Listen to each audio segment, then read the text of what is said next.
And I got north of this border.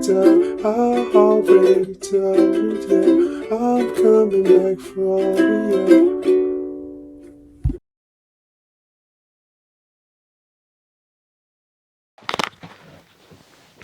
On July 10th, I went to MacArthur Park just 3 days after an operation in which federal agents and National Guard troops descended on this historic landscape in a raid that many described as intimidation masquerading as enforcement.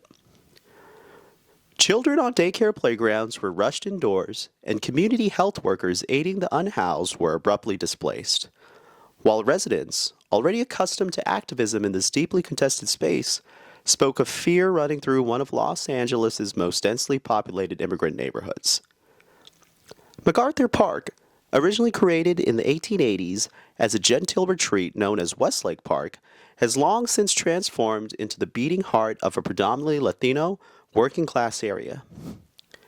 75% or more of residents today trace roots to Central America and Latino communities, alongside Filipino, Korean, and Oaxacan families, many of whom work in day labor, garment factories, kitchens, or street vending. The neighborhood around Echo Park has one of the highest population densities in Los Angeles, with relatively large household sizes, more than 90% renters, and a median age in the early 30s. But it is also a locus of crisis. Homelessness has scarred the park's lawns and edges for decades. Westlake is believed to be home to roughly 4,000 unhoused individuals, many camped within the park itself. Meanwhile, the city as a whole grapples with over 43,000 unhoused people within Los Angeles proper and more than 72,000 across the county. Though unsheltered homelessness has thankfully declined slightly in the last year thanks to the aggressive outreach and housing interventions.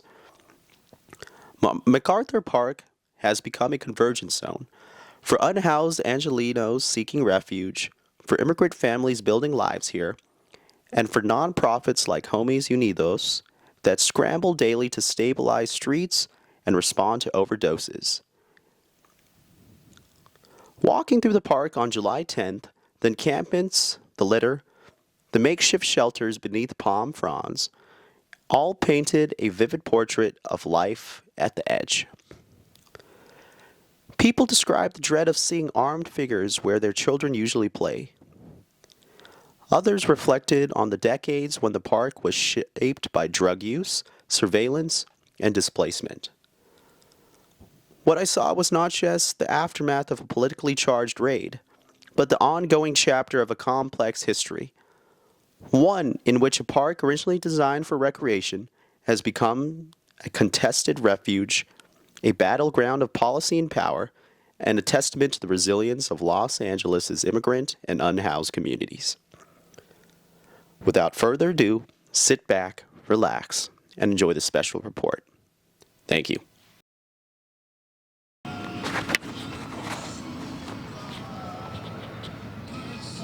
Hello guys, and welcome to another episode of Journalism Era. On this episode of Journalism Era, we'll be taking a look at MacArthur Park here in Los Angeles, California.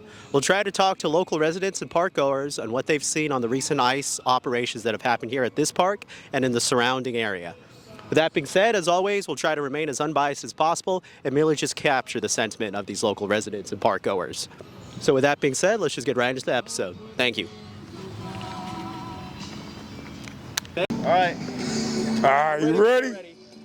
All right, listen. My name is Mr. Grimes. I'm from Los Angeles, California, Boyle Heights, born and raised. I was here 3 days ago for the ICE raids. Horses, things like that, it came by. My name is Holly. I think they're using Gestapo type tactics for this. It's military force in the city. It's unnecessary. These are people that are keeping the country running. It's like it's World War II all over again.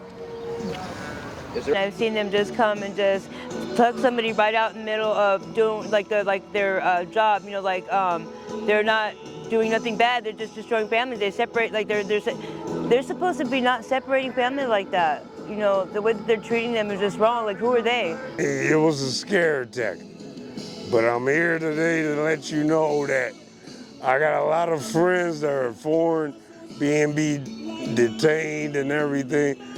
I'm Cuban and Panamanian. So I got a lot of Mexican friends and Salvadoran, Guatemalan, whatever.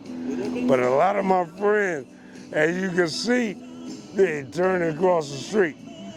That was people that was vendors over that area between Wilshire to 7th and Alvarado that was selling pupusas, tacos, food, whatever. Now you see it's no longer there. It's a gate, even a train station. It became a deadly place after after the COVID-19. So now people are here today fighting for their freedom. Their livelihood is being taken away by ICE, Trump administrations, taking people from Los Angeles County, California, to deport these people to countries they never even been. A lot of them are born and raised there, got their papers, but they still being detained regardless of the status of being in America. They're going into the hospitals now, the medical facilities. People are getting their kids taken from the elementary school graduations and being called down there just so they can be taken. They're being baited into being trapped, you know?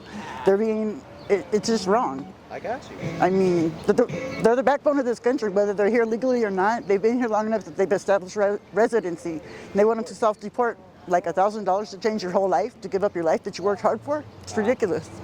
That's already like entrapment, the way they're doing people. They're coming and targeting right here, where they know all of Central America is going to be at. You know what I mean? Because you have everybody from all the places right there. So it's really not cool at all. It's really wrong. Yeah. So here you go. This is the lake.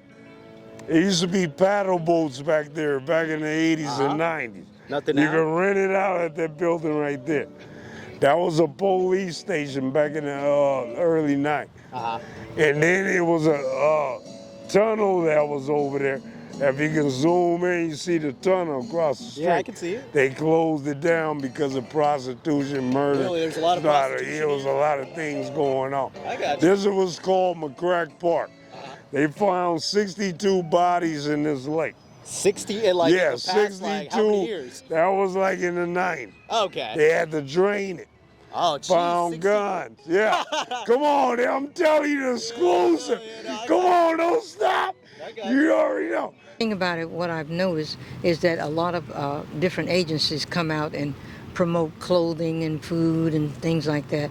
And even you might get some helping hand of where you need to go to get extra services. So I've noticed that regularly because I'm down here every day. Well, let's see, a week and a half ago, I saw some business-looking people, and I see the police every day, but they were kind of walking around seeing if people had needs or if there was a problem, and they've come in and taken out people who've fallen out because a lot of them do drugs, and they can pass out right there, and it's not very many fights. Every now and then there's one, but the majority of them are kind of just wandering around, trying to figure out where they want to go or what they want to do. You already know. Listen, I'm going to tell you the rule. I've been out here for a long time. So I'm going to tell you everything I experienced from my teenage life growing up in this park. This park was a good park 25, 30 years ago. But then things started changing. Well, kids were not coming and mothers wouldn't bring their kids. It was dirty over here. There was a lot of things going on. Now we in 2025. You look around, look, spin it around. You see what you see now. Drug addicts, you see people that's on drugs now. It's not about weed and crack no more. Now people are on crystal meth, fentanyl, and they slumping over, things like that. That train station was never like that. It used to be a McDonald's right there. 99-cent store was right over there. You know what I mean? Yeah. It's changed. It's changed. So now people are feared for their life. Being in this park, people are like anywhere from 15 to 35 smoking drugs. And then the alligator camp that they have over there in Florida, that's bad. That's bad. That's really bad. These people are not like child molesters where they let them get off, but These are people that are coming over here and working in the fields. Who's going to get their salads, their lettuce, their tomatoes, and all that? Nobody. All right. Yeah, that they've cleaned it up a whole lot since I've been here. I've been here about six plus months, to this area. And I go, oh, okay, so they are busy. That's one thing about actually, it's a lot of people, agencies, or just people that want to come out and assist people. What do you need, or this, what and they bring food for them every day, and I think that's really good. What's this? I live here. So what's the story about that? They were trying to get her to resign? Because there was a lot of people that was doing, Trying to close Langer's. Oh. So she said she got to fix it. Oh, so she didn't fix. When the ice came down, That's why they. And they didn't fix anything, you would say, right? Listen. All they did was walk about She was. stand against the ice. They want her to resign. But not now because she stood against the ice. Exactly. Okay, so she Not only stood. that, They mad at her because of the Eden They're fire. not mad at her anymore. Yeah. So you think people are not they don't support Karen Bass anymore? They're starting to support No, they do. They're back in support. They of her. do because she's standing up for this shit. Oh. She's over here every day. For a lot of them. And then they, like I say, different agencies are out here trying to see if there's something that they can meet. So that works out real good because a lot of them, a few of them I say is homeless, but the majority live somewhere else or around in this area, and they come here to this big park because they do have activities and things that you can see and hear and stuff. So that makes it nice. And so I appreciate your time. Thank you. I appreciate it. Okay. Independent journalism. And if you have They don't care if you got citizenship or no citizenship. They were just taking people, huh? They just taking. God. They took a pregnant woman. She was 9 months pregnant. They took a pregnant water woman. Broke inside. Jesus. And they were like, fucking let her go. She got a lawsuit. Yeah. oh. You see the gate across the street? Yeah, no, I see the They gate. I used see to the be gate. their vendors, but they pushed them to 8 Oh. before this happened. Oh, Before because Trump. I see what you guys mean. The Olympics is coming. No, okay. So, yeah. So They might get you because your skin color. I know, I'm dark. I'm a little bit darker than you, though.